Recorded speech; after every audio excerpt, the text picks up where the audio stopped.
السلام علیکم. د کندوز رادیو د دې سات خبرونو ته مو زه صدیق الله لیوال هر کله وایم.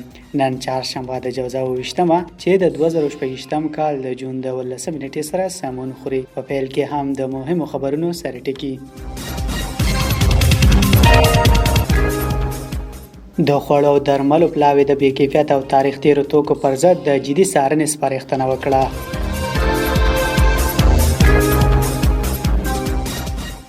د هیواد په هوایي ډګرونو کې خدمات د نړیوال معیارونو له مخې وړاندې کیږي.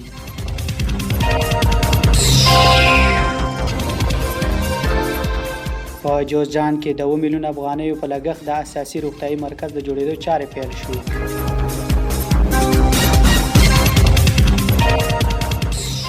او آلمان یو ځل بیا لسګونه افغان پناه غوښتونکي په چارټر الوتکې کې کابل ته واستول.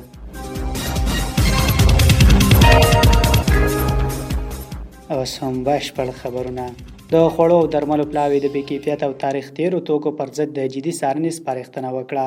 د ریاست الوزرا د ادارې مرستیال مولوي عبدالسلام حنفي په مشرۍ د خوړو او درملو پلاوی غونډه ترسره شوه. د ارګ د خبرپاڼې له مخې په دې غونډه کې د پلاوی غړو د خپلو سپارل شوو دندو او ترسره شوي فعالیتونو راپورونه وړاندې کړي دي. همدارنګه د اړتیا وړ درملو د مجاز لیست د بشپړولو، د بې کیفیته درملو د وارداتو د مخنیوي او د هیواد د درملو د تنظیم د سیستم د معیاري کولو په اړه هر اړخیز بحث او ارزونه شوې ده.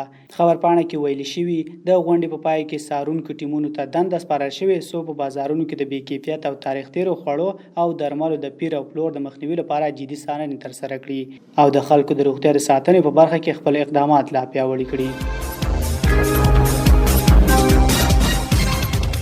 د هیواد په هوایي ډګرونو کې خدمات د نړیوالو معیارونو له مخې وړاندې کیږي. د ترانسپورت او هوایي چلند وزارت ویلي چې د هیواد په هوایي ډګرونو کې د هوایي ترافیکو تنظیم، تخنیکی چارې او د مسافرو لپاره اړینې چوپړتیاوې د نړیوالو معیارونو او اصولو له مخې وړاندې کیږي. د یاد وزارت په وینا د هوایي ډګرونو دننه د خدماتو کیفیت ته ځانګړې پاملرنه شوې او د مسافرو د خوندیتوب اسانتیا او منظم تګ راتګ لپاره لازم تدابیر نیول شوي دي. مسؤلینو ټینګار کړی چې د هوایي چلند د سکتور د معیاري او پرمختګ لپاره هڅې روانې دي څو د هیواد هوایي ډګرونه له نړیوالو تخنیکی معیارونو او اصولو سره لا ډیر همغږي او د باور وړ شي.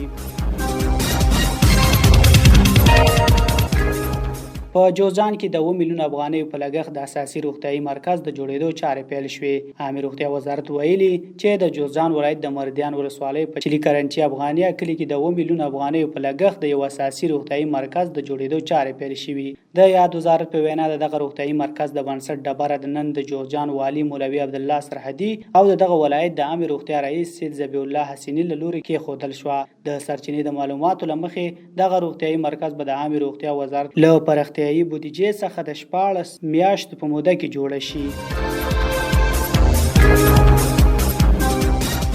او وروستۍ خبر ده، آلمان یو ځل بیا لسګونه افغان پناه غوښتونکي په چارټر الوتکې کابل ته واستول. آلمان یو ځل بیا شاوخوا 13 تنه افغان پناه غوښتونکي په یو چارټر الوتکه کې کابل ته لیږدولي دي. د آلماني چارواکو په وینا په دې الوتنه کې نږدې 13 هغه افغانان نارینه شامل وو چې بیلابیلو فدرالي ایالتونو د اخراج لپاره معرفي کړي وو. د معلوماتو له مخې الوتکه د شپې له خوا د لایپزیګ له هوایي ډګر د پلازمینې کابل پر لور تللې ده. آلمان د روان کال په اپریل میاشت کې هم د چارټر الوتنې لارې 25 تنه افغان پناه غوښتونکي کابل ته راولېږدول. دا و د دې سات خبرونه. تر بیا مو الله مل.